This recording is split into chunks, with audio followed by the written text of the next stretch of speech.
It is Miss Gella again, and we are continuing reading Spider-Bots Rising, the book brought to you by the reading game Dreamscape. This is Chapter 9, The Aftermath. Again, the group found themselves standing among ruins.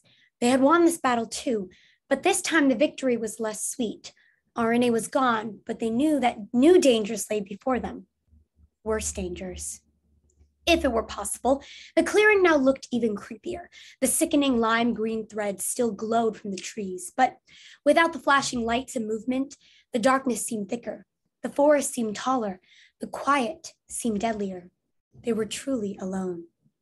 The dream seeker looked at her friends. They had taken some serious hits in the fight. Abby had a crack running down her glass tank in the shape of a question mark. One of her red sensors was flickering on and off. Chuck was stuffing cotton back into his leg and looking even more ragged than usual. The dream seeker did not feel so good herself. She could feel cuts and bruises on almost every inch of her body. Thankfully, her helmet was still in one piece, but her head throbbed. Well, we sure did that, the dream seeker said weakly. Yeah, just barely, Chuck muttered. He was trying to cram the stuffing back into his leg. It was clumping into a weird, lumpy shape. I've seen some rough stuff during my time in the Dreamscape, he said. And you know I don't mind a good fight, but I tell ya, this is just the beginning of dealing with these suckers. We're in some deep doo-doo. I must agree, Abby added. My systems are badly damaged. Yours are too. Our energy levels are low. There were no flaws in what RNA said. If my calculations are correct, there could be as many as 5,000 spider bots guarding this web. Our odds of defeating a swarm like that are very small. She sat down in the grass with a quiet crunch. Small, but not impossible, the dream seeker said. 0.000000217 to be exact, replied Abby. Okay, so it will be hard, but that doesn't mean we can't do it.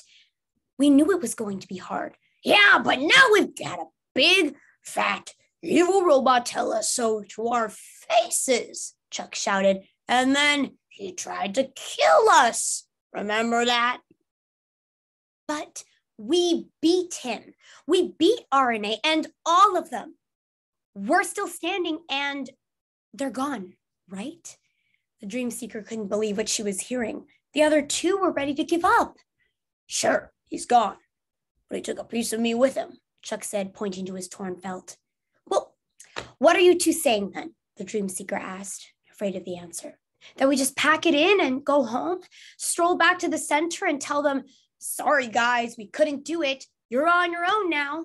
Good luck with those spider bots. Accepting the facts is not giving up, Abby said quietly. Her sensors dimmed. And besides, Chuck cut in, what are we supposed to do? Go. Well, we don't know squat about where this web thing is being kept. We follow the threads here, and all we got was the stuffing kicked out of us. Literally. What's our next move? What's our next plan? Do you even have one? Aren't dream seekers supposed to know that kind of thing? Chuck's question hit the dream seeker like a punch in the gut. In all truth, she didn't have a plan. She hadn't had a plan this whole time. None of them had. But they had agreed to go on this mission just the same.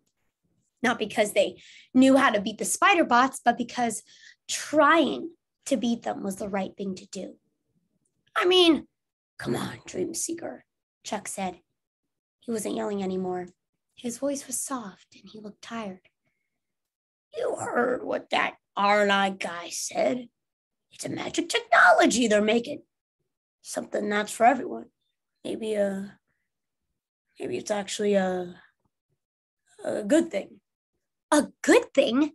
The dream seeker said, shocked. Chuck, you of all people, you know what the spider bots do. RNA pretty much told us that they were going to use the web for evil. How can you pretend you didn't hear that? Chuck wouldn't look at her. He sighed and hung his head. Fine, the dream seeker said, breathing hard through her nose. Fine. If you guys want to give up, you go right ahead. But I'm not. The council trusted me with this quest, and I won't let them down. Maybe I won't win. Maybe I won't even make it back to the center. But I'm going to see this thing through to the end. I'm not going to let those spider bots win without a fight. Without waiting for a response, the dream seeker turned hard on her heels and walked off. She didn't know where she was going, but she wasn't going home. Not yet. She took long strides towards the glowing tree line of the forest. She didn't feel the pain in her head anymore. She did, however, feel a small pain in her chest. The dream seeker knew that she didn't want to go on without her friends. She didn't want to face this scary path alone. But if they wanted to go home, she would have to go on by herself. Maybe it's for the best, she thought. At least now they won't get hurt any worse than they already are. At least back in the center, they'll be safe. For now, she was almost back in the shadow of the trees. This time, she really did see watery eyes staring out at her from the knots of old tree trunks. Just then, the dream seeker felt a sharp pain coming from the outside of her chest, a pain that was becoming familiar. It was a sharp and spreading heat. The compass! And that is the end of our chapter. Wow. We're seeing a lot of tension between the characters in this chapter. And I'd love to hear what your thoughts are on that. Not only can we make some pretty cool predictions from this chapter alone, what do you think is going to happen next? Do you think the dream seeker is going to turn around and try and reconcile or make things right with her friends and encourage them and continue on together? Do you think she's going to leave them? What do you think the compass is trying to say now?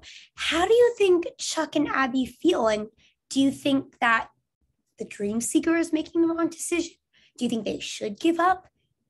I'd love to hear your thoughts. And remember, you can share with a friend if you have someone with you listening along, or you can write it down. Thank you for reading along, and I will see you all next time.